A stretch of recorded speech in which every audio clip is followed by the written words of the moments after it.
안녕하십니까. 행복한 아침 이재용입니다. 안녕하세요. 장예인입니다. 오늘은 5월 13일 화요일이고요.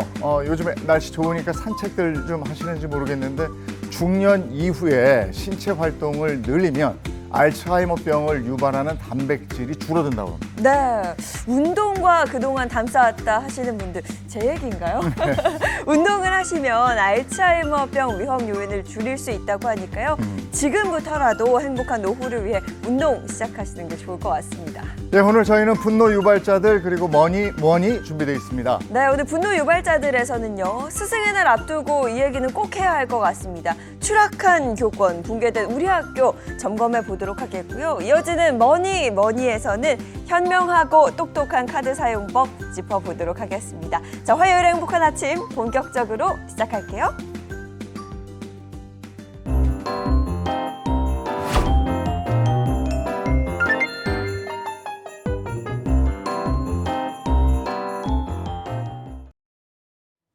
화요일 아침입니다. 어떤 소식들이 들어와 있을까요? 모닝픽부터 시작하겠습니다. 손석구 평론가와 함께합니다. 어서 오세요. 안녕하세요. 네, 첫 번째 모닝픽 어떤 겁니까? 네, 첫 번째 모닝픽은 자녀가 성인이 되어도입니다. 네, 저만 해도 그렇습니다. 예전에는 성인하면 진짜 어른이 된 듯한 느낌이었는데 네. 요즘은 성인이라고 해도 누군가의 지원, 보살핌이 필요한 존재라는 생각도 들거든요. 네.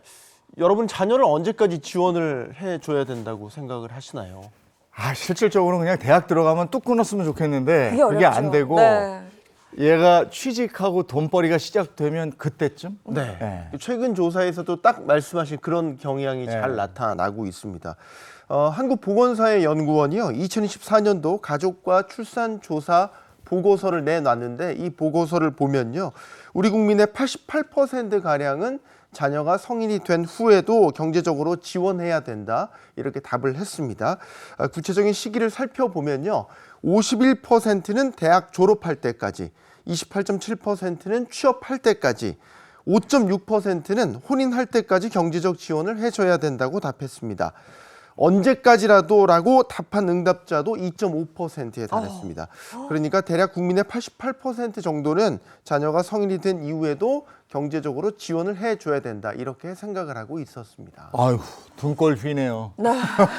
근데 취업 시기도 점점 늦어지고 그만큼 이제 경제적으로 자립하는 시기가 늦어지니까 점점 더 이 환경이 안 만들어지는 것 같아요. 네, 그러니까 이번 보고서에서도 주목할 부분이 자녀의 경제적 지원 시기에 관해서 취업할 때까지 지원한다라는 답변이요, 10년 사이에 10% 이상 증가했다라는 점입니다. 청년들이 첫 직장을 구하는 시기가 늦어지게 되면서 부모가 양육을 책임지고 있는 시기가 더 길어지고 있는 것으로 분석되고 있습니다. 그러면 실제로 부모가 자녀에게 지원하는 돈, 이게 어느 정도나 되는 거죠? 네, 궁금하실 것 같은데 보고서에 따르면요, 실제 대학생 자녀를 둔 응답자 중에서 81%가 자녀에게 경제적 지원을 하고 있었는데 월 평균 부양비는 92만 원에 육박했습니다. 그런데 여기서 또 한 가지 살펴봐야 할 내용은 30세 이상 성인이 부모와 사는 비율도 크게 늘었다는 점입니다. 30에서 34세 응답자의 부모 동거 비율은요, 2021년 15.2%에서 지난해에는 27%로 크게 늘었습니다. 35세에서 39세 비율도 13.1%나 차지했습니다. 보고서는 성인 자녀의 노동시장 진입, 또 안착의 지연 등으로 특정한 주거 형태가 강요되고 또 가족 부담이 커지는 상황이 발생하지 않는지 면밀한 관찰이 이루어져야 한다고 지적을 했는데, 이렇게 되면 예를 들어서 50대 중장년층의 경우에는 위로는 부모를 양육해야 되고 아래로는 또 자녀를 양육해야 되는 이중 양육을 해야 되는 이런 상황이 발생할 수도 있습니다. 그러면 그분들은 노후 준비가 그만큼 더 어려워진다라는 얘기가 되겠죠. 딱 저희 세대인데 네. 이번 보고서를 통해서 취업 문제라든지 캥거루족을 포함해서 이 사회적인 문제, 부양의 문제 이런 것들도 한번 엿볼 수 있었습니다.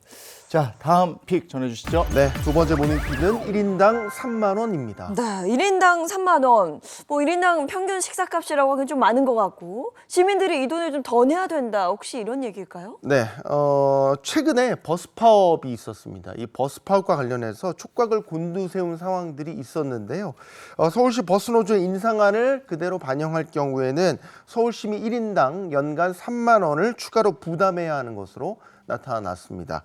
앞서 서울시 버스노조는 기본급 8.2% 인상, 63세에서 65세로 정년을 연장하는 것, 두 달에 한 번 받는 정기 상여금을 통상 임금에 포함할 것을 요구한 바 있는데요. 서울시는 노조 요구를 전부 반영할 경우 인건비가 임금 총액 기준 25.5%, 2,800억 원이 증가할 것으로 추산했습니다. 노조의 요구안을 다 반영할 경우에는 지원금이 늘어나고 그러다 보면 이제 시민들의 부담이 또 늘어난다. 네. 이렇게 볼 수 있겠네요. 네, 그렇습니다. 최근 5년간 이 서울시가 시내버스에 지원한 재정 지원 금액을 보면요. 연평균 5,459억 원에 달하는데요. 여기에 2,800억 원이 추가된 8,259억 원을 매년 지원해야 한다라는 얘기입니다. 그러면 서울 시민 1인당 연간 8만 8천 원을 부담해야 되는데 이 중 인건비 추가 상승분이 3만 원으로 집계가 된 거죠. 서울시 관계자는 재정 부담이 큰 만큼 쉽지 않은 사안이라고 생각한다면서 노사 간 합리적인 조정이 있기를 기대한다고 밝혔습니다. 네, 버스 파업과 관련해서 말도 많고요. 걱정도 많습니다. 모쪼록 이 갈등이 잘 봉합되길 바랍니다. 이어서 다음 모닝픽 전해주시죠. 네, 세 번째 모닝픽은 하루 임대료 1,000원입니다. 야, 요즘에 10,000원 가지고 나가면 국밥 한 그릇 먹기도 참 어렵죠. 어렵고 이런데 네. 1,000원 한 장으로 이게 가능합니까? 네, 가능하더라고요. 수도권의 고질적인 주택난에 관한 내용인데요. 인천광역시에서 신혼부부 등을 대상으로 안정적인 주거 환경을 지원하기 위해서 이른바 1,000원 주택을 선보였습니다. 1,000원 주택은 말 그대로 하루 1,000원의 임대료만 내면 최장 6년까지 거주할 수 있는 주거 정책인데요. 앞서 지난 3월에도 인천시에서 1,000원 주택 입주자를 모집해서 큰 관심을 얻은 바가 있습니다. 야, 이 1,000원 주택 관심 가질 만한 분들이 꽤 있을 것 같은데요. 구체적으로 어떤 분들이 입주가 가능할까요? 네, 1,000원 주택 신청 대상은요. 결혼 7년 이내 신혼부부라든지 예비 신혼부부, 또 신생아 가구 같은 유형별 신청 자격을 충족한 경우에 우선순위에 따라서 입주자로 선정이 되는데요. 이번에 모집하는 1,000원 주택은 입주자가 원하는 지역에서 직접 마음에 드는 집을 선택해서 계약할 수 있다는 점이 장점입니다. 관련해서 유정복 인천광역시장의 발언을 들어보겠습니다. 인천시에서는 지난번에 500호를 이제 매입 임대 주택 공급을 했고 이번에 전세 임대 500호를 또 공급을 합니다. 청년들에게 희망이 되는 주택 공급을 통해서 대한민국의 인구 문제와 또 청년 문제를 동시에 해결해 나가도록 하겠습니다. 네, 1,000원 주택 모집 신청은 오는 5월 16일까지 인천광역시청 중앙홀에서 방문 접수로 이루어지게 됩니다. 자세한 사항은 인천시와 인천도시공사 누리집 마이홈 포털을 통해서 확인이 가능하겠습니다. 야, 1,000원 주택. 발상이 아주 좋아요. 네. 한 달에 3만 원이에요. 3만 원. 그렇죠. 그죠? 이 청년들에게 아주 좋은 기회가 될 수 있길 바라겠습니다. 자, 다음 픽은요. 네, 네 번째 모닝픽은 정부가 주는 돈입니다. 요즘 같은 경기 침체 시기에 정부가 주는 돈, 이게 경기 활성화를 위한 새로운 방안이 마련된 건가요? 네, 그렇습니다. 계속된 경기 침체로 인해서 상인들 또한 많은 어려움을 겪고 계실 텐데요. 중소벤처기업부가 지난 11일부터 오는 9월 30일까지 5개월간 전국 전통시장과 골목형 상점가 등 취약상권을 대상으로 이 디지털 온누리 상품권 환급 행사를 진행하겠다고 밝혔습니다. 관련 내용을 조금 더 자세히 살펴보면요. 행사 기간 동안 디지털 온누리 상품권으로 결제한 소비자는 결제 누적 금액의 최대 10%를 동일한 상품권으로 환급받을 수 있는데요. 총 20회차에 걸쳐 진행될 예정이고요. 회차별 1인당 최대 2만 원까지 환급 가능합니다. 최소 10,000원 이상 결제 시 1,000원 단위로 환급될 예정이고요. 환급은 각 회차 종료 약 일주일 후부터 선물하기 기능을 통해서 지급할 예정이라고 밝혔습니다. 이 온누리 상품권 네. 활용해 보면 좋아요. 전통시장뿐이 아니고 골목 상권을 살리자 이런 취지인데 취지대로 이용을 많이들 하시는 것 같고 환급 그 행사 놓치지 말아야 될 게 뭐가 있습니까? 네, 이 환급된 디지털 상품권은요 30일 이내, 그러니까 한 달 이내에 선물하기를 등록을 꼭 하셔야 됩니다. 30일을 넘기면 환급액은 소멸이 됩니다. 또한 보유금액이 200만 원을 초과하면요 환급액을 수령할 수 없고, 또 환급액만큼 사용한 후 수령하셔야 된다는 것도 잊지 마셔야 됩니다. 디지털 온누리 상품권은 평소에도 10% 할인된 가격에 구매할 수 있는데, 이번 환급 행사까지 더해지게 되면 최대 20%에 달하는 실질적 할인 혜택을 누릴 수 있으니까요. 사용할 일이 있으신 분들은 이번 혜택을 꼭 챙기셨으면 좋겠습니다. 네, 평소에 10%인데 명절 때는 이게 15% 되고 이렇게 네. 환급 행사까지 하니까 굉장히 도움이 될 것 같습니다. 지역 경제 활성화에 실질적인 도움이 됐으면 하는 바람입니다. 오늘 모닝픽 여기까지 하겠습니다. 손석구 평론가와 함께했습니다. 고맙습니다. 고맙습니다. 네, 어제 낮에는 초여름처럼 날이 덥더라고요. 오늘은 어떨지 궁금합니다. 문난영 기상캐스터 나와주세요. 네, 아침부터 전남과 전북 동부에는 안개가 짙게 끼어 있습니다. 안전운전 해주셔야겠고요. 전국에서 여전한 일교차에 한낮에는 초여름 더위를 보이겠습니다. 오늘 수도권과 강원에는 파란 하늘에 구름만 간간히 지나면서 예쁜 하늘을 보이겠습니다. 그 밖에도 전국이 대체로 맑겠는데요. 구름이 적다 보니 한낮에는 강한 자외선에 유의하셔야 합니다. 오전에 대기가 잠시 정체되면서 수도권과 충남, 부산은 한때 농도가 높겠습니다. 오후부터는 원활한 확산으로 보통 수준이겠습니다. 한낮의 따스함은 어제보다 더하겠습니다. 서울이 25도, 강릉 29도, 대구 28도로 일부 강원과 영남 곳곳은 30도에 육박하겠습니다. 완연한 날씨도 잠시 내일은 밤부터 흐려집니다. 모레 중부지방과 남해안에 비 소식이 있는데요. 수도권과 강원에 5에서 20mm 정도로 양이 적지 않겠고요. 남해안은 5에서 10mm 정도의 약한 비가 지나겠습니다. 비가 내리면서 초여름 더위도 잠시 주춤하는데요. 서울이 아침에 16도, 한낮에 21도를 보이겠고요. 금요일에는 다시 기온이 훌쩍 오르겠습니다. 지금까지 날씨 전해드렸습니다.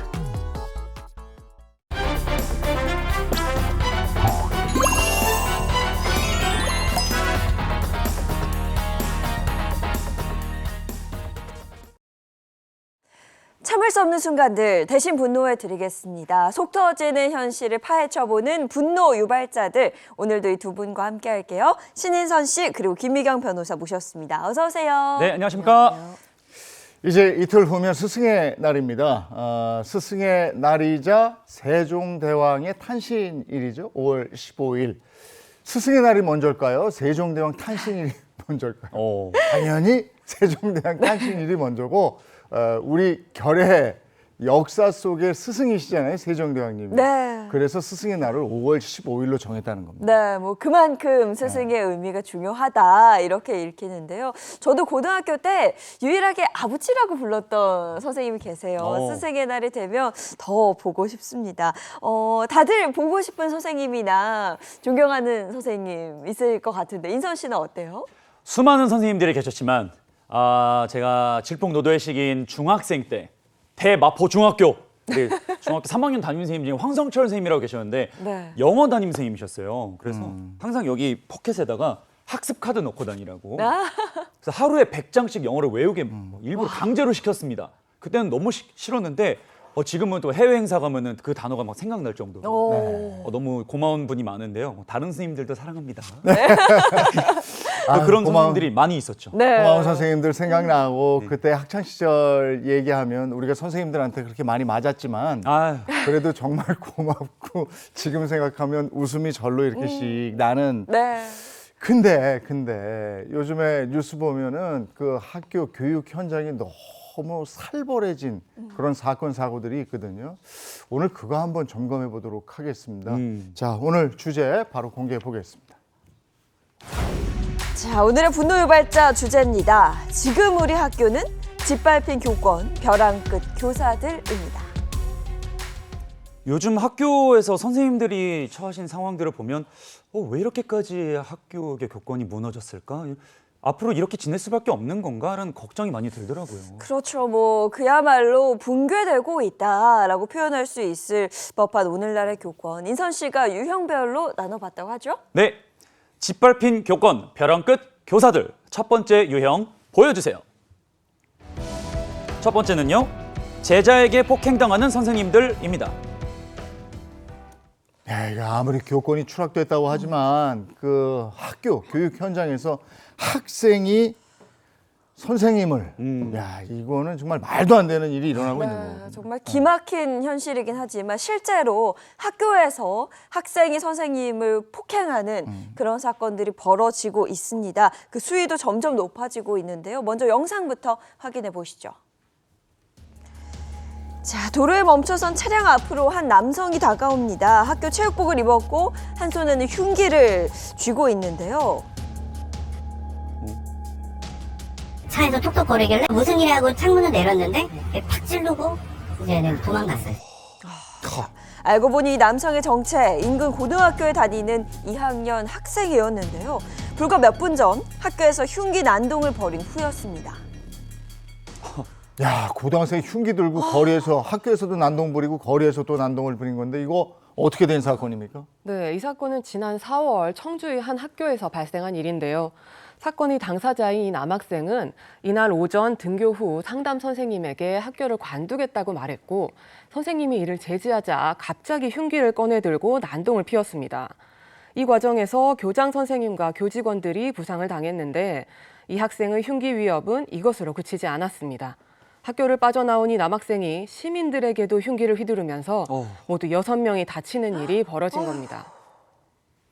이게 지금 학생이 학교에 갈 때 흉기를 미리 준비해서 학교에 가지고 갔고 학교에서 난동 부리고 밖에서도 이랬다는 건데 이 대체 이유가 뭡니까? 네, 이 학생은 교우 관계를 비롯한 학교 생활 전반에 어려움을 겪은 것으로 전해졌는데요. 경찰 조사 과정에서 누구를 만나든 해코지할 생각이었다라고 진술한 것으로 전해졌습니다. 네, 자칫하면 더 큰 사고로 발생할 수 있는, 이어질 수 있는 상황이었는데요. 관련해서 법적으로는 어떤 절차들이 진행되고 있어요? 네, 사건 당사자인 학생은 현재 구속된 상태로 검찰 조사를 받고 있습니다. 지난 4월 30일 영장 실질 심사를 받았는데 죄송하다는 말을 수차례 남기고 법정에 들어갔고요. 같은 날 오후 구속이 결정됐습니다.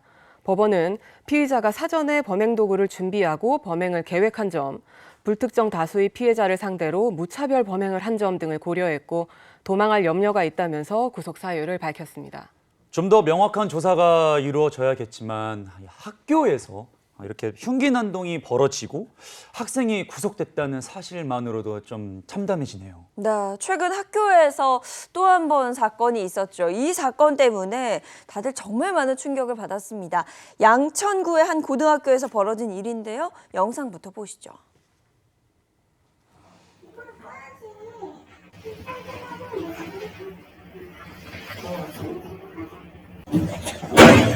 어휴.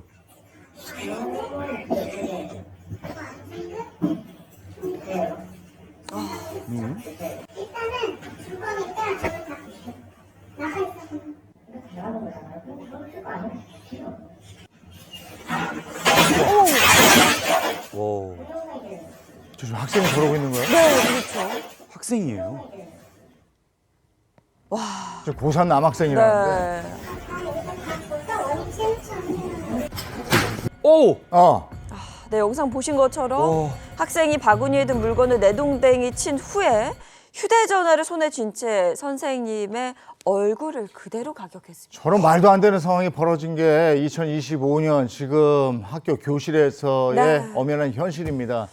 고3 남학생인데 저렇게 선생님 얼굴을 가격하는 그런 장면이었어요. 네, 이 사건은 지난 4월 10일 서울 양천구의 한 고등학교에서 벌어진 일입니다. 학생이 수업 중에 휴대전화로 게임을 하자 선생님이 이를 제지했는데 이에 격분한 학생이 교탁을 치고 물건을 던지더니 급기야 휴대전화를 든 채로 선생님의 얼굴을 가격한 겁니다. 당시 학생을 말리던 다른 학생의 휴대전화가 파손되기도 했습니다. 수업 시간에 스마트폰으로 게임하지 말라고 하는 거는 담임 선생님의 당연한 지시였을 것 같은데요. 왜 선생님이 폭행을 당해야 했을까요? 네. 피해를 입은 선생님은 물론이고 이 소식을 들은 다른 선생님들도 얼마나 마음이 무겁겠습니까? 뭐 교권 붕괴 이야기는 뭐 뉴스에서도 그렇고요. 요즘 참 많이 이야기가 나오고 있는데 이번 일로 교육계도 적잖은 충격에 휩싸였을 것 같습니다. 어떤가요? 네. 우선 이주호 교육부 장관은 정말 충격적이라면서 교육부처 책임자로서 송구하다는 입장을 밝혔고요. 정근식 서울시 교육감은 피해를 입은 선생님에게 어떤 위로의 말씀을 드려야 할지 막막하다면서 선생님의 빠른 회복을 우선적으로 지원하겠다고 밝혔습니다. 하지만 이 사건으로 무엇보다 충격을 입은 건 일선에서 일하는 교사들일 텐데요. 교사들 사이에서는 이제 하다 학생한테 휴대전화로까지 맞아야 하나라는 자조와 함께 회의감이 든다는 반응들이 많았습니다. 이 무너진 교권, 붕괴된 교실의 현주소를 다시 드러낸 것 같다고도 했고요. 저희가 봐도 정말 말도 안 되는 상황을 보면서 아유 했는데 선생님들 자괴감은 얼마나 크겠습니까? 네. 그리고 학교 휴대전화 문제가 계속 불거지고 있는데 저거 학교에 가면 이렇게 바구니에 딱 넣어서 보관하다가 네. 끝나고 가져가고 이러는 거 아니었어요? 네. 그런데 문제가 생각보다 더 심각하다고 합니다. 실제로 교실에서 휴대전화 사용이 문제가 되고 있는 건데요. 최근 교사노동조합연맹이 유치원과 초중고 또 특수교사를 포함한 교사 2,600여 명을 대상으로 실태조사를 진행했습니다. 그 결과 61.3%가 이 휴대전화 때문에 학생과 갈등을 겪은 적이 있다라고 답변을 했고요. 이 휴대전화로 인한 갈등은 점점 더 늘어나고 있다. 이렇게 답한 교사도 무려 72%가 넘었습니다. 요즘 스마트폰 없는 친구들이 거의 없지 않습니까? 확실히 이것 때문에 문제가 많이 발생하는 것 같은데 이게 제재할 수 있는 방안이 없을까요? 사실 그 교내 휴대전화 사용 문제는 우리나라만의 문제는 아닙니다. 주요 선진국에서는 교내 휴대전화 사용에 대해서 금지하는 조치들을 취하고 있는데요. 일단 프랑스에서는 2018년부터 15세 이하의 학생은 휴대전화를 사용을 금지한다는 법률을 시행 중이고요. 영국은 아직 법령이 제정되지는 않았지만 초등학교의 98%, 중등학교의 62%가 자체적으로 전면 금지를 시행하고 있습니다. 중국의 경우에는 학부모의 동의 없이 학생이 휴대전화를 학교에 반입할 수 없도록 명시하고 있습니다. 일단 지금 들으신 것처럼 주요 선진국들에서는 강력한 금지 조치를 시행 중인데 우린 너무 자유롭죠? 지금 어떻게 되어 있습니까? 우리나라도 2023년 9월부터 교육부 고시를 통해서 수업 중 휴대전화 사용 금지를 명시하고 있는데 이 각 학교에서 이 규정을 적용하는 방식이 동일하지 않은 상황입니다. 일부 학교는 등교시 또는 수업 전에 휴대전화를 제출하게 하는 경우도 있었습니다. 그런데 교육부 고시는 휴대전화를 제출하게 하는 내용을 포함하고 있지 않기 때문에 이러한 조치는 학생의 인권을 침해하는 것으로 볼 수 있어서 논란이 일었습니다. 수업 중 휴대전화 사용 금지 시행을 위한 보다 세부적인 방식에 대해서도 규정할 필요가 있어 보입니다. 네, 교내 휴대전화 사용에 대한 일괄적이고 또 명확한 가이드라인이 필요해 보입니다. 자, 그럼 이 사건 현재 어떻게 진행되고 있습니까? 네, 어제였죠. 지난 12일 이 사건에 대한 결과가 알려졌는데요. 서울시교육청 강서 양천교육지원청은 교권보호위원회를 열었고 이 학생에 대한 강제전학 처분을 결정했습니다. 강제전학 처분은 교육활동 침해 학생에 대한 처분 중 퇴학 다음으로 높은 수준의 중징계입니다. 강제전학 처분과 함께 가해 학생과 학부모에게 특별교육과 심리치료를 받도록 했고요. 또 피해 선생님을 포함한 해당 학교 선생님들을 대상으로 집단 심리상담 등을 지원할 예정이라고 전해졌습니다. 이 사건 한번 같이 봤고요. 근데 이제 더한 사건이 있습니다. 초등학생이 선생님을 폭행하는 일이 있었습니다. 네, 부산의 한 초등학교에서 발생한 일인데요. 초등학교 3학년 학생이 수업 도중 선생님의 얼굴을 때리고 몸을 발로 차는 일이 있었습니다.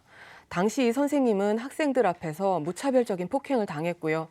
이 장면을 지켜본 학생들이 다른 선생님을 불러오고 나서야 학생의 폭행을 멈출 수 있었습니다.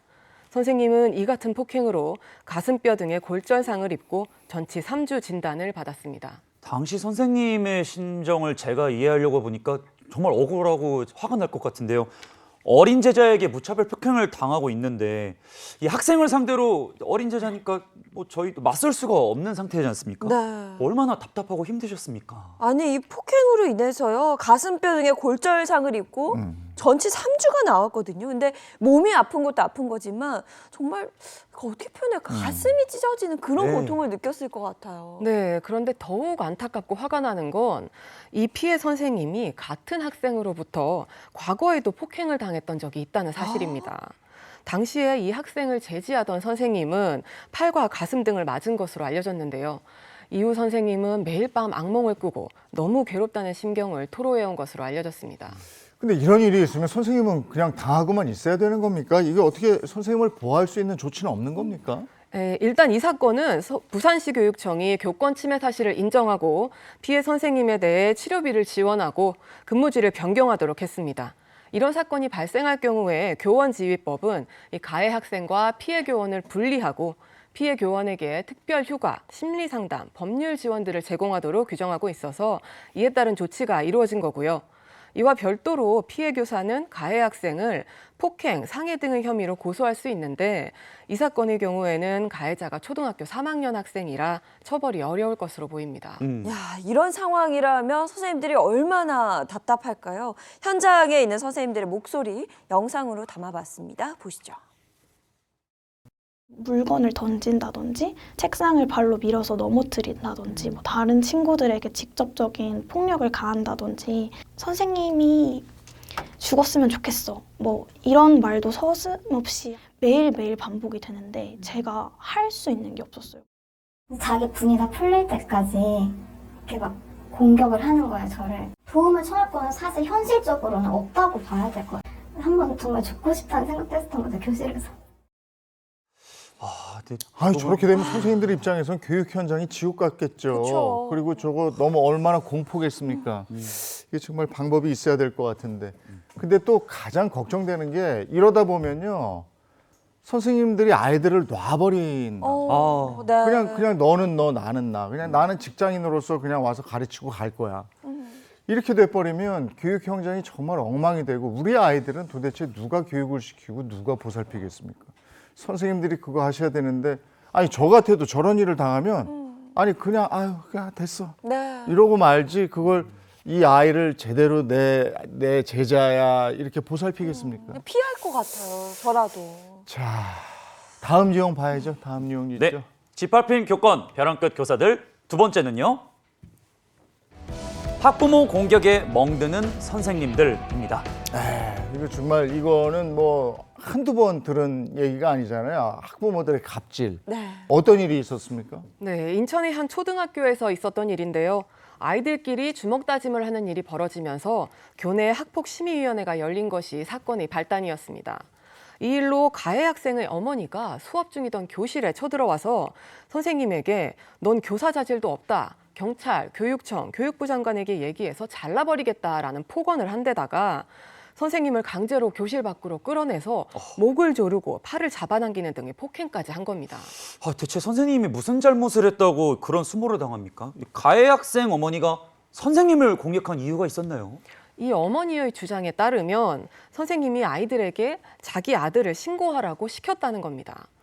이 교실에 들이닥쳤을 때도 이 어머니는 아이들에게까지 누가 우리 아들을 신고했냐고 하면서 소리를 질렀고요. 참. 선생님이 아이들이 보고 있다며 만류하자 쟤네들보다 우리 애가 더 소중하다라는 발언을 한 것으로 전해졌습니다. 폭언에 폭행 그리고 아이들이 그 모습을 다 지켜봤다는 거잖아요. 그 이후에 이어진 말이 쟤네들보다 우리 애가 더 소중해. 이게 소중한 자기 자신의 아이를 지킨다는 명목으로 다른 사람에게 이렇게까지 피해와 상처를 줘도 되는 건지 이런 생각이 듭니다. 네, 그렇죠. 결국 이 사건은 법정으로 이어졌는데요. 이 과정에서도 이 가해 학생의 어머니는 선생님에게 아이 아빠가 조폭이다, 실형 살고 있다라고 하면서 선생님을 위협한 것으로 알려졌습니다. 이게 자랑입니까? 아빠가 그쵸. 조폭인 게 자랑이에요? 협박이고. 네 아버지 뭐 하시노 그랬는데 조폭입니다. 이게 자랑입니까? 근데 이런 말을 들으면 이제 듣는 사람은 겁나죠. 네. 어쨌든 조폭이라니까. 그리고 법정까지 간 거고. 그 법정 싸움은 어떻게 끝났습니까? 네, 이 학생의 어머니는 상해, 공무집행방해, 모욕, 아동복지법 위반 등의 혐의로 재판을 받았는데요. 1심에서 징역 1년을 선고받고 법정 구속됐습니다. 이후에 검사와 피고인 모두 항소했는데 기각이 돼서 징역 1년이 확정됐습니다. 이 선고 당시의 재판부는 교사와 학생들이 수업하는 교실은 안정성을 보장받아야 하는 장소인데 수업 중인 교실에 정당한 사유 없이 침입해 교사와 학생들에게 폭언을 하고 교사의 신체에 상해를 입혀 그 죄질이 매우 불량하다고 하면서 양형 이유를 밝혔습니다. 네, 우리 아이들이 교육을 받는 교실에서 이런 일이 벌어졌다는 게 정말 씁쓸합니다. 자, 그런데 이번에도 학부모가 경찰에 고발당하는 일이 있었다고요. 이건 또 어떤 사건이었을까요? 네, 이번 사건은 강원도에서 벌어진 일인데요. 한 선생님이 학생이 이유 없이 3일 이상 결석을 하자 가정방문을 결정했습니다.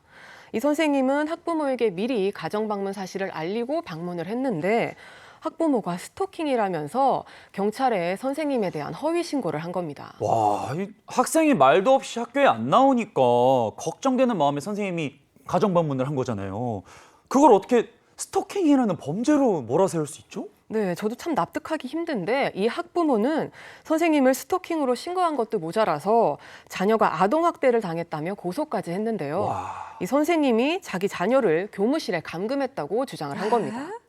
결국 이 학부모의 고소는 선생님에 대한 무혐의 결정으로 종결이 됐지만 무려 10달 동안 이 일로 시달렸던 선생님은 스트레스와 불안장애로 반년 넘게 정신과 치료를 받아야 했습니다.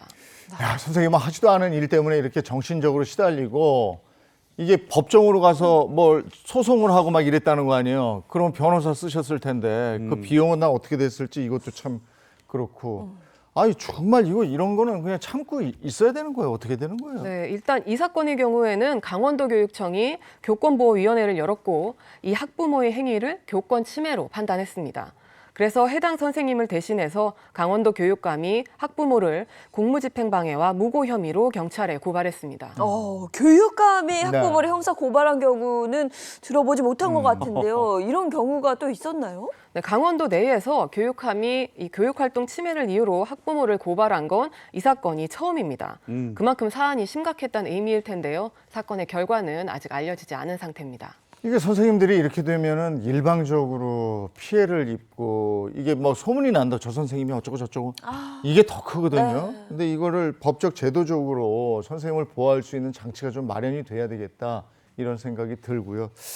자, 이번에는 선생님이 또 악성 민원에 시달리는 뭐 이런 관련해서 얘기가 있어요? 네, 전주의 한 초등학교에서는 학부모 2명의 지속적인 악성 민원으로 한 해에만 담임 선생님이 6명이 바뀌는 시류의 사태가 발생했습니다. 한 해에만? 네, 맞습니다. 담임 선생님은 1년에 한 분만 계시는 거 아니었나요? 제가 알기로도 그런데 피치 못할 사정이 아니면 바뀌는 경우가 없는데 이유가 뭐였을까요? 네, 우선 A 학부모는 비공개 자료인 생활기록부와 학폭 전담기구 회의록 등 10건이 넘는 정보 공개를 요구했고요. 수업이나 학교 운영에 관한 각종 민원도 이어갔습니다. 또 수학여행을 간 자녀에게 선생님이 물을 가져다 주지 않았다고 항의하는 일도 있었고요. 다른 B 학부모는 학교 운영이나 학교 생활기록부와 관련된 민원을 계속해서 제기했고 기간제 교사 배치, 선생님의 지도 방식에 대한 불만 민원도 반복적으로 제기했습니다. 아예 민원을 제기하려고 애를 학교에 보내는 것 같은 생각이 드는데 그 정도인데요? 아 이게 뭡니까? 같은 사람이 계속 이렇게 민원을 제기했다는 건 모양인데 이런 민원에 일일이 대응해야 되는 선생님들은 이게 도대체 아니 그야말로 피가 마르는 상황 아닙니까? 그렇죠. 네, 실제로 이 학교 교장 선생님이 이 일로 명예퇴직을 했고요. 다른 선생님들의 이직도 줄기차게 이어졌습니다. 해당 학부모 자녀의 담임 선생님은 6차례나 변경이 됐고요. 야, 민원에 시달린 선생님은 그 직업에 대한 회의감에 계속 시달릴 거고요. 그 저는 또 하나 드는 생각이 이 반에 이 학생만 있는 게 아니거든요. 아 그럼 다른 네. 학생들은 선생님이 계속 바뀌는데 그러니까요. 한 해 6번의 담임 선생님 바뀌는 걸 경험한 이 학생들, 이 말 그대로 악성 민원인 거죠. 악성. 네. 근데 이 뒤에 지금 이 학부모를 어떻게 조치했다 이런 얘기가 없는 거 보니까 네. 이 학부모는 지금 어디선가 또 이러고 있을 것 같은데 이런 사람은 이건 진짜 문제가 있잖아요. 이거 법으로 어떻게 해야 되는데 이런 법은 없나 봐요. 지금 뒤에 얘기가 없는 거 보니까 네. 아, 이 사람 어떻게 됐는지 궁금한데. 자, 다음 거요. 다음 세 번째 유형은 어떤 겁니까? 네, 짓밟힌 교권, 벼랑 끝 교사들 세 번째 유형 보여주세요. 세 번째는요, 성희롱에 시달리는 선생님들입니다. 자, 이젠 하다 선생님들이 성희롱에 시달리기까지 해야 하는 건가요? 근데 설마 이게 학생들이 선생님한테 그러는 건 아니죠? 이건 정말 믿고 싶지가 않습니다. 네, 안타깝게도 선생님을 성희롱하는 이들 바로 학생들입니다. 아하. 사례를 하나 말씀드릴게요. 한 직장인 커뮤니티에 담임에게 막말하는 6학년 대처하는 법을 알려달라라는 글이 올라왔습니다. 그 내용은 초등학교 교사인 여자친구가 학생으로부터 성적 수치심을 느낄 만한 발언과 욕설을 들었다는 것이었습니다. 이 바른말 고운말 해도 모자를 초등학생 시절에 선생님을 성희롱하는 게 이해가 안 되는데 단지 어리다는 이유로 면죄부를 받는 뭐 그런 생각인가요? 글쎄요. 그런데 학교에서는 교사에 대한 이보다 훨씬 높은 수위의 성희롱이 이어지고 있어서 문제인데요. 그간 접수된 성희롱, 성추행 사례들을 보면 복도를 지나가는 여교사의 신체 일부를 휴대폰으로 촬영해서 반 친구들과 공유해 수치심을 주는가 하면 서울의 한 남고에서는 학생이 선생님에게 제출한 과제물에 성행위를 암시하는 내용을 적어서 선생님이 큰 충격을 받은 사례도 있었습니다. 서울의 한 중학교 학생은 SNS에 지속적으로 담임 선생님을 성희롱하는 글을 올리기도 했습니다. 근데 요즘엔 여기에 더해서 선생님 성희롱하는 또 다른 방식이 있다면서요? 네, 사회적 문제가 되고 있는 딥페이크가 선생님들한테까지 피해를 준 건데요. 이 인천의 한 고등학교에서는 학생이 여교사 2명을 상대로 딥페이크 성착취물을 제작해서 SNS에 유포하는 일이 있었습니다. 근데 이거는 범죄잖아요, 범죄. 그 누구도 이런 범죄의 대상이 돼서는 안 되지만 상대가 선생님이라는 게 놀랍습니다. 대체 왜 그런 걸까요? 이 학생 왜 그랬냐고 이유를 묻자 선생님이 예뻐서 그랬다고 하면서 범행을 시인한 것으로 알려졌는데요.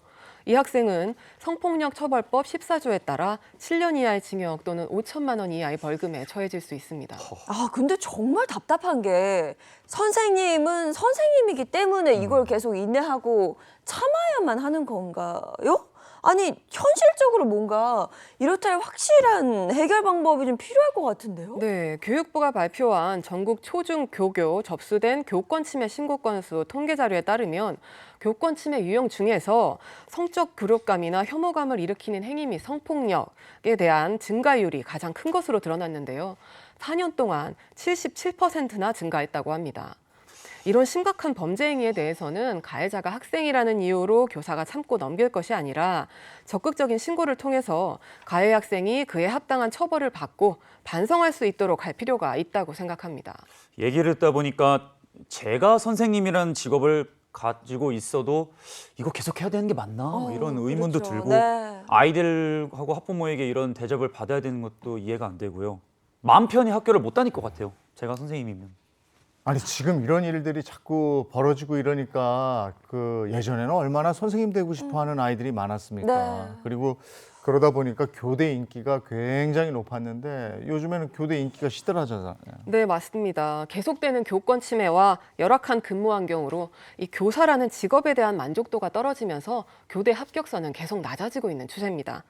또 서울시 교육청이 최근 조사한 바에 따르면 초등교사 응답자의 42.5%가 이직을 생각하고 있다거나 조건이 맞으면 교직을 떠날 계획이 있다고 응답한 것으로 알려졌습니다. 네, 지금 우리가 이야기를 나눈 분노 유발자들에서 이야기 나눈 이 이야기들이요. 정확히 우리 학교 교실 안에서 벌어지고 있는 일들입니다.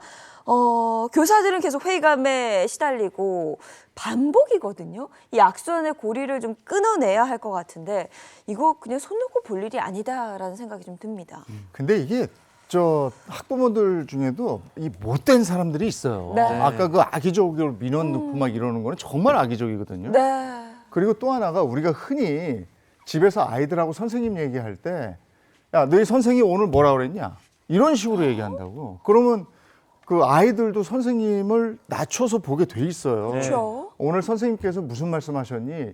말투부터 네. 좀 바꿔야지.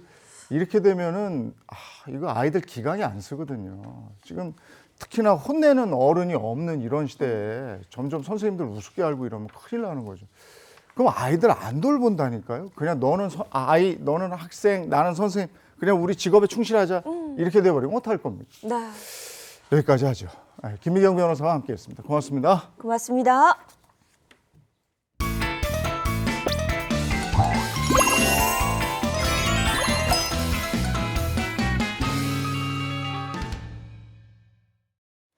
행복한 아침 함께하고 계신 지금 시각이 8시 9분을 넘어섰습니다. 이번에는 돈 얘기 좀 하겠습니다. 머니 시간입니다.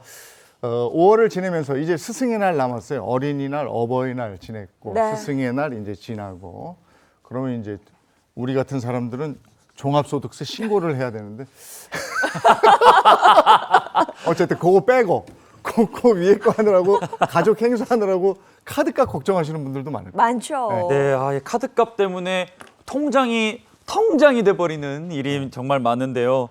카드값 보고 이런 경우 많아요. 이게 내가 쓴 돈이 맞나? 이거 사기당한 거 아니야? 막 이런 생각도 들고 청구서를 딱 보면은 굉장히 놀랍습니다. 제가 어떻게 해야 될지 모르겠어요. 맞습니다. 뭐 현대인이라면 이제는 카드가 그야말로 필수품이 됐는데요. 실제로도 한국은행이 조사를 해보니까요. 성인 3,500명을 대상으로 설문한 결과 지급수단 가운데 신용카드 이용 비중이 46.2%로 1위를 차지했다고 합니다. 네. 카드를 먼저 이렇게 쓰다 보니까 월급 이제 통장으로 들어와서 이제 스쳐 지나갈 뿐 뭐 이런 분들이 많습니다. 오늘 바로 돈 갚고 끝나죠. 네. 카드를 현명하게 쓸 수 있는 방법을 좀 똑똑하게 쓸 수 있는 방법을 알아보도록 하겠습니다. 김현우 소장과 함께합니다. 어서 오세요. 네, 안녕하세요. 네, 반갑습니다. 네. 단도직입적으로 묻겠습니다, 소장님. 전문가가 쓰는 카드는 뭐가 다르겠죠? 소장님 어떤 카드 쓰십니까? 네. 제가 쓰는 카드를 알려드린다고 하더라도 이게 사실은 이 신용카드는 사용하는 사람의 뭐 연령이라든지 소비 패턴에 따라서 그 활용 방식이 다 다르잖아요. 어떤 카드를 쓰느냐보다 카드를 어떻게 사용하느냐 이게 더 중요한 거니까 오늘은 여러분들의 상황에 맞는 그런 도움이 될 수 있는 카드 사용 방법에 대해서 알려드리도록 하겠습니다. 네, 머니가 이번 주부터는요. 실생활과 또 가정 경제에서 궁금했던 것들 알아두면 바로 활용이 가능한 꿀팁들 전해드리려고 하는데요. 일단 이 카드 사용으로 고민하시는 분들 이 톡방 대화를 통해서 하나하나 알아보도록 하겠습니다. 자, 첫 번째 톡방 열어주세요. 예인 나 드디어 합격. 지난번에 최종 면접 보는데 결국 합격한 거? 응. 아이 치과의 친구 뭐해? 맛있는 거 사야지. 좀만 기다려. 첫 월급 타면 제대로 쓸 테니까. 근데 나 물어볼 거 있다. 나 이번 취업 기념으로 신카 만들려고 하는데 뭐가 좋음? 야, 너 아직 월급도 안 들어왔는데 신카 만들라고? 애가 아주 돈을 모을 생각이 없구만. 왜? 신카 만들지 마? 너 같은 무계획너 피는 신카 근처도 가면 안 돼. 이게 사회 초년생이 된 친구가 이제 취업 기념으로 카드 새로 하나 발급받으려고 하는 것 신카. 같은데 신카. 신카. 자, 이게 만들어야 되는 건가?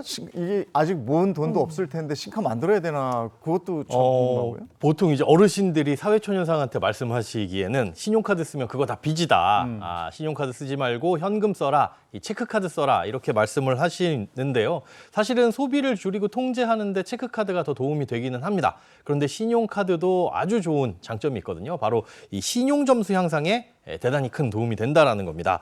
신용점수를 쌓기 위해서는 뭐 빚을 내 가지고 그 빚을 제 날짜에 제때 잘 갚는 걸 꾸준하게 행동을 해야 되는데 사회초년생이 이런 이 대출을 내거나 할 만한 기회가 없겠죠. 그런데 이 신용카드가 그걸 대신해 줍니다.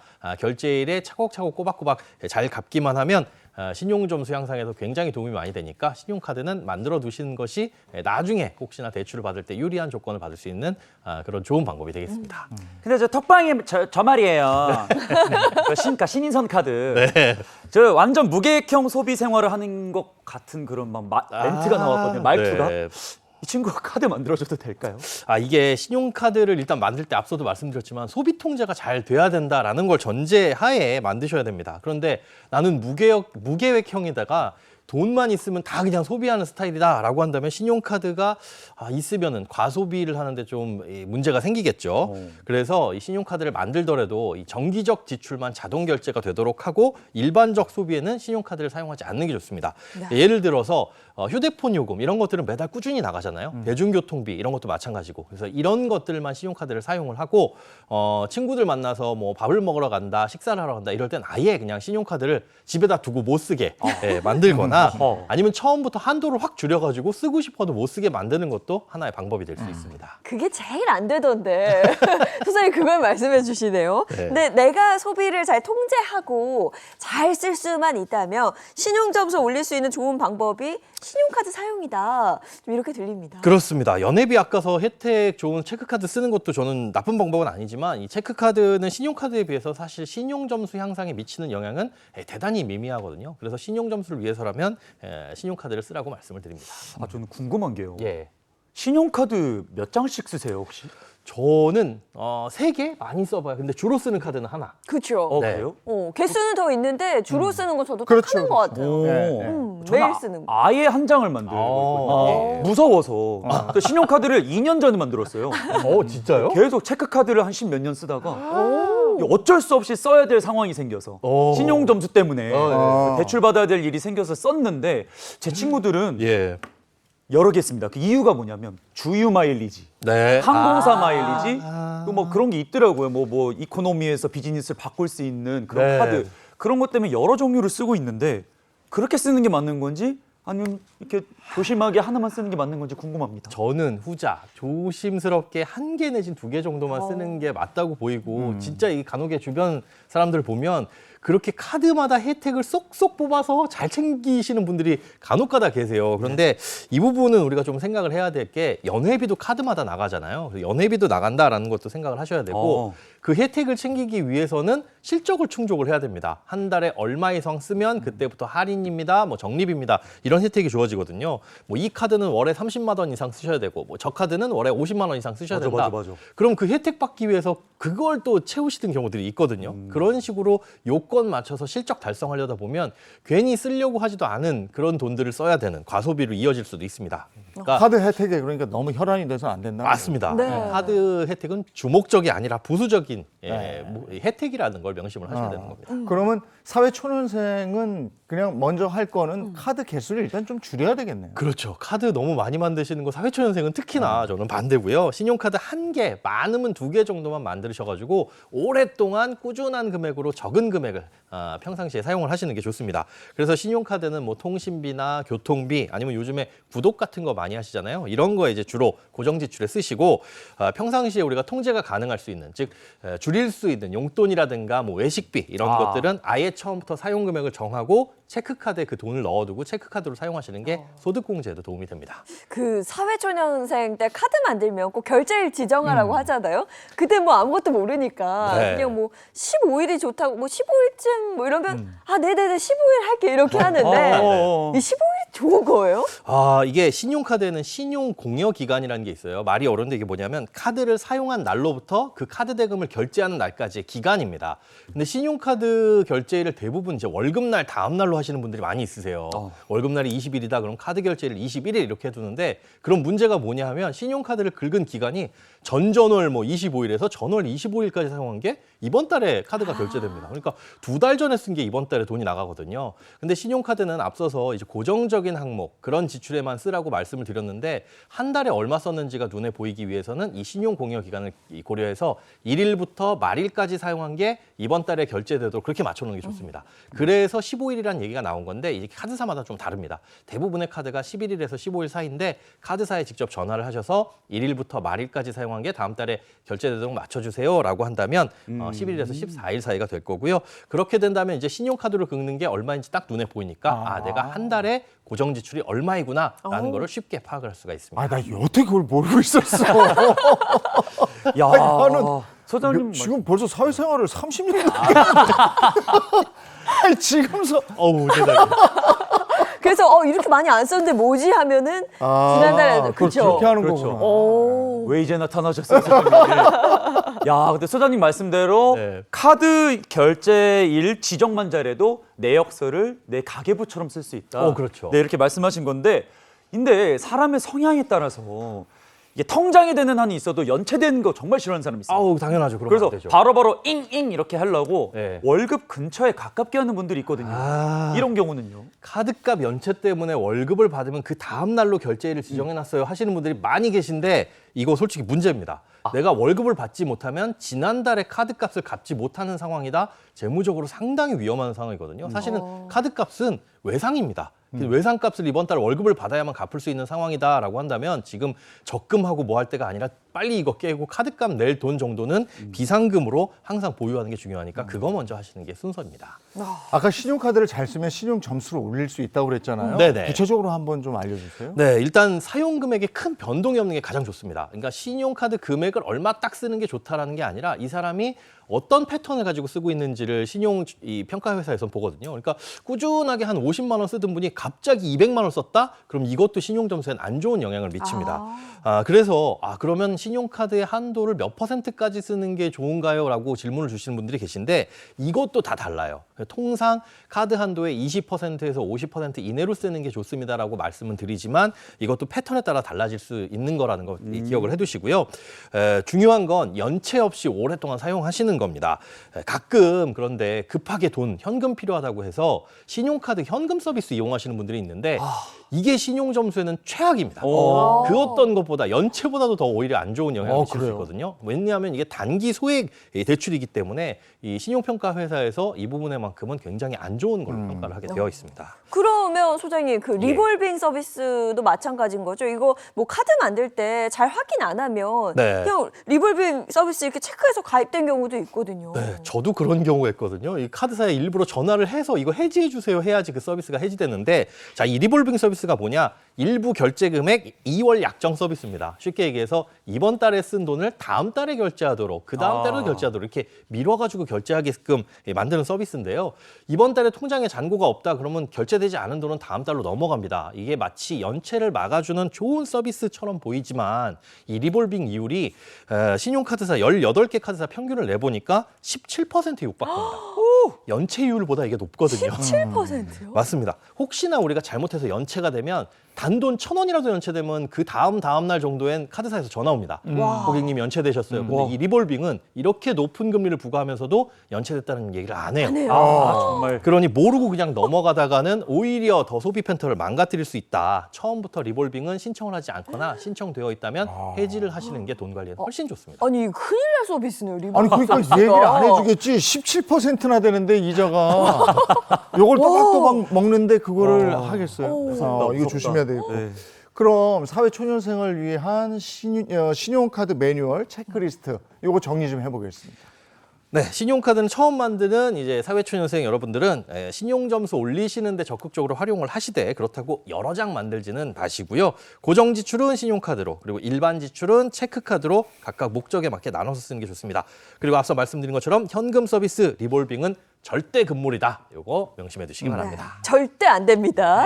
자, 사회초년생인 자녀들에게 이 체크리스트 추천해 주시면 쓸데없는 돈, 이 귀한 돈 빠져나가지 않게 막을 수 있으니까요. 꼭 기억하시는 게 좋겠습니다. 자, 이번에는 또 어떤 고민이 있을지 톡방 열어주세요. 남편, 오는 길에 애들이랑 같이 먹게 디저트 좀. 아니 어제부터 다이어트 한다더니 됐고. 그 카드 할인되는 그 알지? 거기 가서 사야 된다. 근데 거기 이제 할인 안 돼. 지난주에 갔을 때 할인 못 받았고 그냥 왔는데. 카드가 왜 이렇게 혜택만 줄어?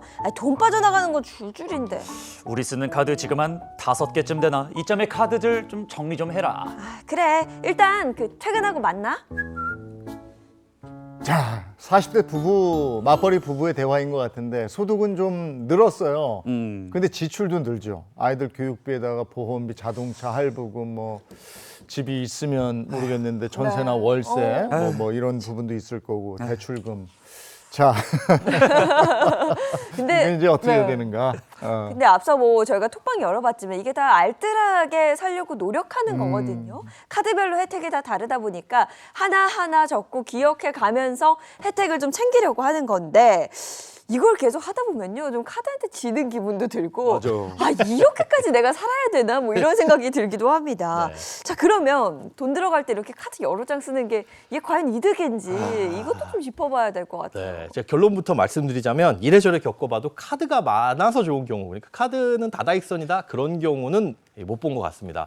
우리가 이제 결혼하고 아이 낳고 지출처가 다양해지다 보면은 그 혜택별로 카드를 좀 마련해 주시는 경우들이 많이 있어요. 아, 이건 교육비 할인되고 요거는 카페 갔을 때 할인되고, 그런데 그런 거 일일이 관리하기도 어렵고, 특히나 가정경제에서는 돈이 어디로 어떻게 빠져나가고 있는지를 파악하는 게 무엇보다도 중요하거든요. 근데 카드를 여러 장 쓰다 보면 앞서 말씀드린 것처럼 실적 관리도 해야 되고 그 혜택 관리도 해야 되고 관리 자체가 굉장히 어렵습니다. 맞아요. 그래서 나는 카드 이용해가지고 이런저런 혜택 다 뽑아 먹어야지 이렇게 생각하시는 것보다는 이 카드는 두루두루 활용도가 높으니까 이 카드를 좀 중점적으로 써보자라는 방식으로 카드 한두 개 정도만 관리를 하시는 게 가장 좋습니다. 네, 주변에 보면 가족 카드 많이 사용하기도 하는데 네. 가족 카드는 무조건 쓰면 유리한 겁니까? 이게 그때그때 다를 수 있는데요. 가족 카드라는 게 신용카드 발급이 어려운 분들을 대상으로 발급하기에는 쉽습니다. 그러니까 이게 주 카드 명의자가 있어서 예를 들어 엄마 카드를 발급받았다 그러면 엄마 명의로 발급받은 그 가족 카드를 뭐 자녀들이 쓸 수 있게끔 이렇게 만들어 주는 거거든요. 그래서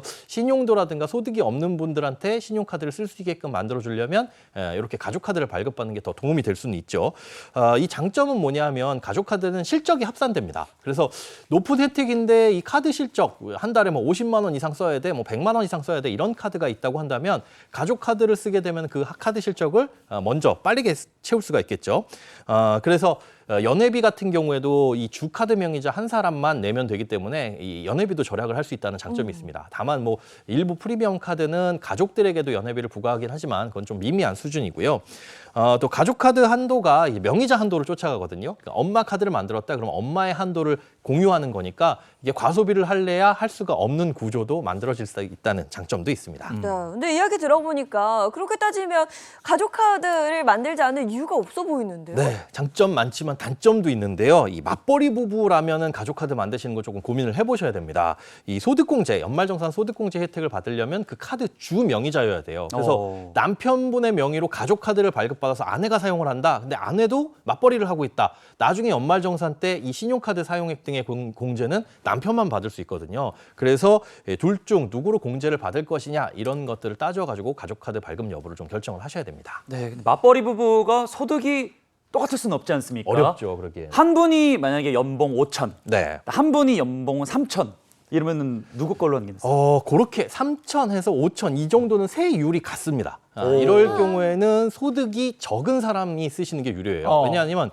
신용카드 사용 공제는 연봉의 25%를 초과해서 쓴 그 금액에 대해서만 공제를 해주는 거거든요. 그러니까 연봉이 높으면 25%를 쓰기가 어렵겠죠. 그래서 3천만 원, 5천만 원이다라고 한다면 3천만 원인 분의 카드로 몰아가지고 쓰시는 게 한도를 채우는 게 실적 관리에도 훨씬 더 유리하고요. 다른 공제 내역이 뭐 따라서 달라질 수는 있겠지만 일단 3천만 원, 5천만 원 요 소득으로 보고 신용카드 공제만으로 봤을 때는 소득이 좀 적은 쪽에서 신용카드, 가족카드를 만들어서 쓰시는 게 조금 더 유리합니다. 네, 자 그럼 맞벌이 부부용 체크리스트 한번 보실까요? 네, 소비 내역이 많다고 해서 무작정 카드 늘리지 마시고요. 활용도 높은 한 장 내지는 두 장으로 쭉 쓰시는 게 좋습니다. 또 가족끼리 쓰시는 가족 카드는 잘 사용하면 이제 가정 경제도 도움이 되니까 활용해 보시고요. 다만 맞벌이 부부라면 경우에 따라 다를 수 있는데 연봉이 적은 쪽에 배우자 카드를 몰아 쓰는 게 유리하다고 볼 수 있습니다. 네, 다시 한번 다짐합니다. 카드 개수를 늘리지 말자. 남편과 마주 앉아서 잘라야 될 카드를 좀 잘라야 할 것 같아요. 네. 자, 이번에는 또 어떤 고민이 있을지 톡방 열어주세요. 신 회장 잘 지내고 계신가? 아이고 이 회장, 은퇴 생활을 즐길만한가? 일할 때보다 더 바빠. 친구들하고 여행도 가야지. 뭐 아내하고 밀린 문화생활도 해줘야지. 아이고 백수가 과로사 한다고 내가 딱 그래. 고독하구만. 나도 마찬가지야. 혹시 넷플 OTT에서 관식이 나오는 드라마 봤어? 밥보검이가 나 젊을 때랑 똑같이 생겼다고. 뭐래 이거 어쩔. 요즘 애들이 뭐 이런 거 쓰던데. 이럴 때 딱이네. 어? 근데 요즘 여기저기 다니다 보니까 지금 가지고 있는 카드는 영 쓸모가 없더라고. 신 회장 저 프리미엄 카드 쓰나? 아무리 병원 다닐 일 많아가지고 병원이랑 약국 같은 데서 혜택 많이 주는 카드 하나 만들긴 했지. 그래 나도 하나 만들까 그러는데 너무 많아서 뭘 고려해야 될지 모르겠어. 아, 많다. 연기가 너무 리얼해서 아. TV 보는 줄 알았어요. 근데 두 분의 대화를 보니까 여유로운 은퇴 생활을 즐기고 있는 분들인 것 같은데요. 이런 분들을 액티브 시니어라고 부른다고 합니다. 오. 구체적으로 어떤 분들을 뜻하는 거죠? 네, 액티브 시니어 말 그대로 좀 활동적인 50대, 60대 이런 분들, 어르신들을 말씀드리는 건데요. 이 은퇴 이후에도 소비 생활과 여가 생활을 적극적으로 즐기시는, 그래서 사회 생활에도 적극적으로 참여하는 5, 60대 분들이다라고 생각하시면 될 것 같습니다. 아무래도 은퇴 후에 자기 생활 즐기고 이러려면 예. 주머니에 돈도 좀 있어야 그렇죠. 되고 네. 그리고 또 중요한 건 친구도 있어야 되고 맞습니다. 어디 갈 데가 있어야 되거든요.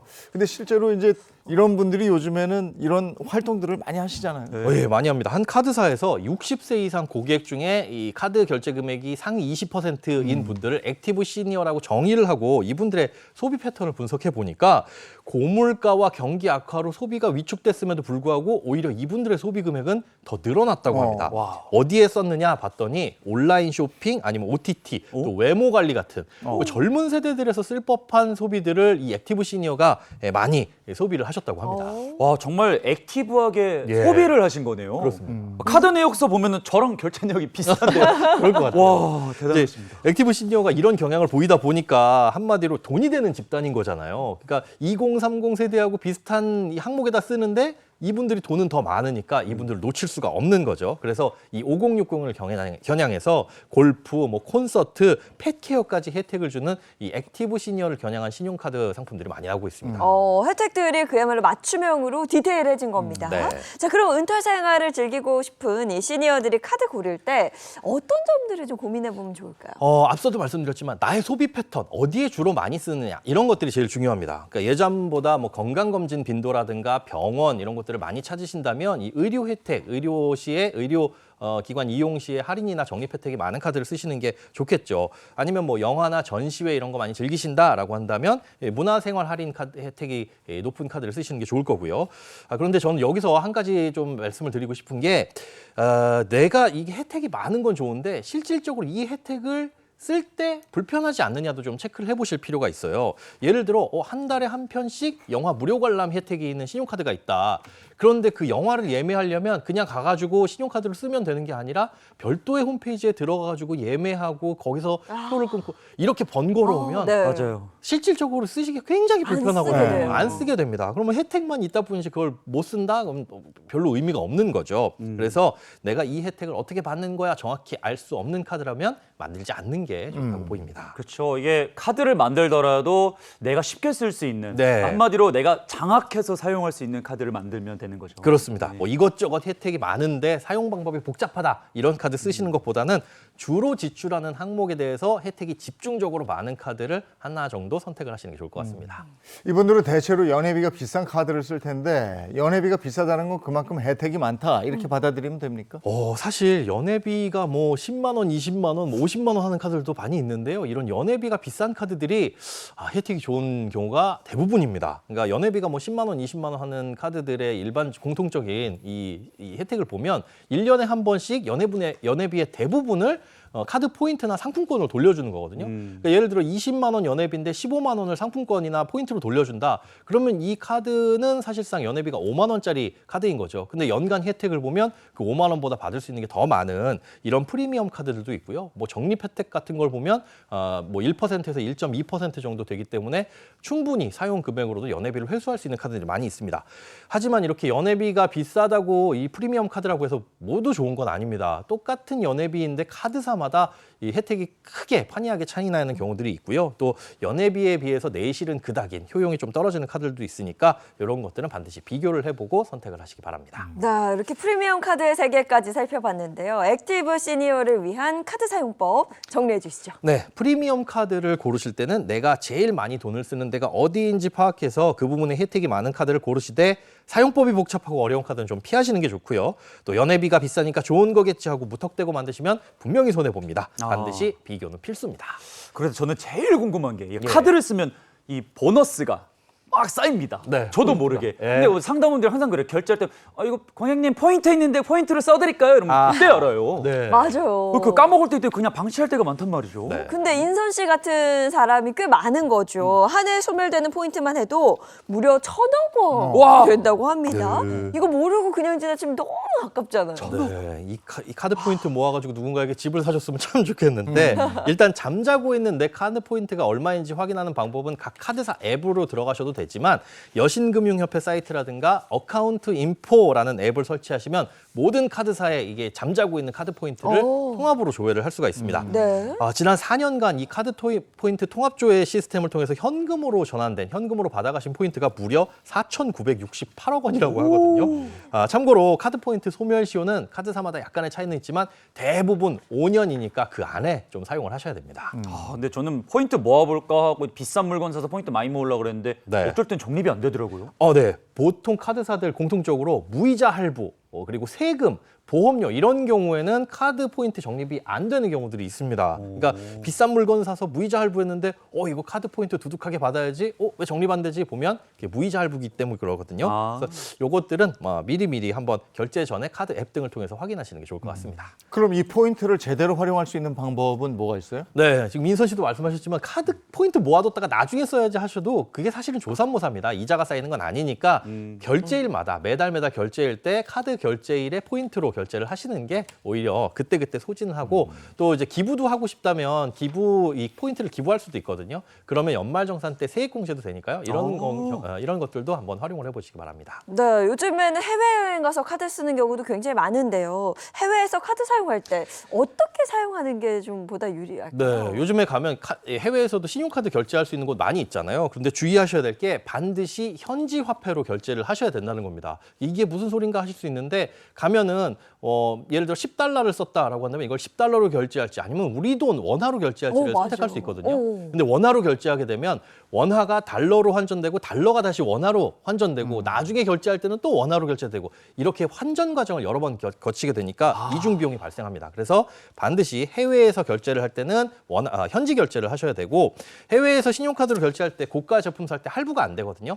할부하고 싶은데 할부가 안 된다. 그럼 일단 일시불로 결제하시고 한국에 돌아오셔가지고 카드사에 할부를 요청하시면 이것도 할부 결제가 가능합니다. 네, 정말 우리 현대인들 카드 없이는 살 수 없는 세상 살고 있습니다. 이 신용카드 어떻게 인식하고 사용하는 게 좋을까요? 네, 오늘 신용카드 사용 방법 그리고 혜택 이런 거 말씀드렸는데 솔직히 카드 포인트 모아서 부자 되신 분, 나 포인트 모아서 집 샀다? 이런 분 없습니다. 없어요. 예, 엄밀히 얘기하면 이 카드는 사실상 외상이잖아요. 내가 지금 현금으로 이걸 살 수 있는데 그냥 편리함 때문에 혜택 때문에 사용을 하는 게 신용카드다라고 보셔야 되고 당장에 갚을 능력이 되지 않는다면 신용카드는 사용하지 않는 게 맞겠죠. 이런 부분들 명심하시면 좋겠고요. 그리고 한 가지 더 말씀드리자면 혜택을 받자고 일부러 카드 사용을 늘리는 것도 굉장히 바람직하지 못한 일이니까 혜택에 눈이 멀어서 카드를 사용하시는 일은 없으시기 바랍니다. 네, 나도 오늘 알았어요. 결제를 점검을 좀 해봐야 되겠어요. 무조건 돈 나오는 다음 날이나 그 다음 날로 해놨었는데 그게 아니었어요. 네. 알겠습니다. 고맙습니다. 네, 고맙습니다. 자, 일교차가 크게 벌어지면서 오늘은 외출할 때 뭘 입어야 하지 고민이신 분들도 많으실 것 같습니다. 문단영 기상캐스터 오늘 날씨와 함께 옷차림 꿀팁도 전해주세요. 네, 지금 서울은 반팔과 트렌치 코트 등 다양한 옷차림의 시민들을 보실 수 있는데요. 현재 서울의 기온은 16.7도로 아침 저녁에는 다소 선선하고 한낮에는 약간 더울 정도의 초여름 날씨가 되겠습니다. 따스한 날씨를 즐기시는 것도 좋지만요. 기온 변화가 심한 만큼 얇은 외투라도 챙겨주시면 좋습니다. 오늘 수도권과 강원에는 파란 하늘에 구름만 간간히 지나면서 맑은 하늘이 되겠는데요. 그 밖에 전국 지역도 대체로 맑겠습니다. 구름이 적다 보니 한낮에는 강한 자외선에 유의하시기 바랍니다. 오전에는 대기가 잠시 정체되면서 수도권과 충남, 부산을 중심으로 일시적으로 미세먼지 농도가 탁해지겠습니다. 오후부터는 대기 확산이 원활해지면서 보통 수준을 회복하겠습니다. 한낮의 따스함은 어제보다 더하겠는데요. 서울이 25도, 강릉 29도, 대구 28도로 일부 강원 지역과 영남 지역 곳곳으로는 30도에 육박하는 곳이 있겠습니다. 완연한 날씨도 잠시, 내일은 밤부터 차차 흐려집니다. 중부지방과 남해안에 비 소식이 들어있는데요. 특히 수도권과 강원에는 5에서 20mm 정도로 양이 적지 않겠고요. 남해안은 5에서 10mm 정도의 약한 비가 지나겠습니다. 비가 내리면서 초여름 더위도 잠시 주춤하는데요. 목요일에는 서울의 기온이 아침에 16도, 한낮에는 21도로 금요일에는 다시 기온이 훌쩍 오르겠습니다. 지금까지 날씨 전해드렸습니다.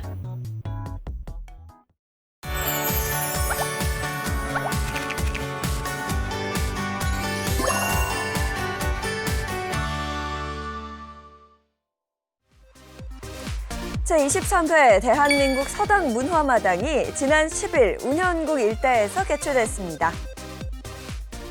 이번 대회는 서당, 사람의 사람다움을 더하다라는 주제로 열렸는데요.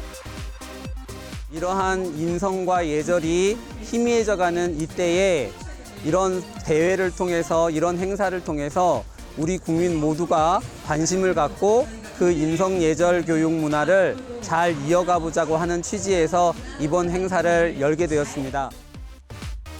23주년을 맞은 이번 대회는 청소년들과 기성세대들이 소통하는 뜻깊은 행사들로 진행됐습니다. 오늘은 낮에 더운 느낌이 있겠어요. 아까 보니까 대구가 뭐 28도요? 네, 거의 28도, 29도까지 오릅니다. 근데 또 밤에는 낮 기온만큼 오르지는 않거든요. 급변하는 기온차에 건강 상하지 않도록 조심하셔야겠습니다. 좋은 하루 보내시고요. 저희는 내일 아침 7시 30분에 돌아올게요. 행복한 아침, 행복한 하루 되십시오. 고맙습니다. 고맙습니다.